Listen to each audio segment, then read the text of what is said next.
La col·lecció Martínez Guerricabeitia s'exposarà al Centre Cultural Bancaixa a partir de març, gràcies al conveni de col·laboració signat per la Universitat de València i la Fundació Bancaixa. Per aquest acord, la institució acadèmica cedirà perquè siguen exhibides una selecció de 72 obres que formen part de la donació de Martínez Guerricabeitia a la Universitat de València, així com les que s'han adquirit en les 12 biennals celebrades entre 1990 i el 2014.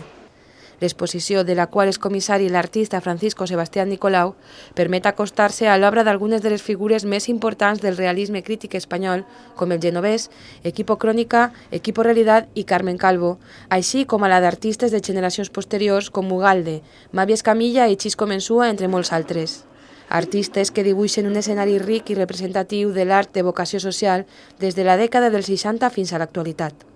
Sota el títol Col·leccionisme i mecenatge Jesús Martínez Guerricabeitia, la mostra es podrà visitar al Centre Cultural Bancaixa de València des del proper mes de març fins al juny de 2016 i tindrà lloc al mateix temps que la Universitat de València acollirà la 13a Biennal Martínez Guerricabeitia a la seva seu de la nau.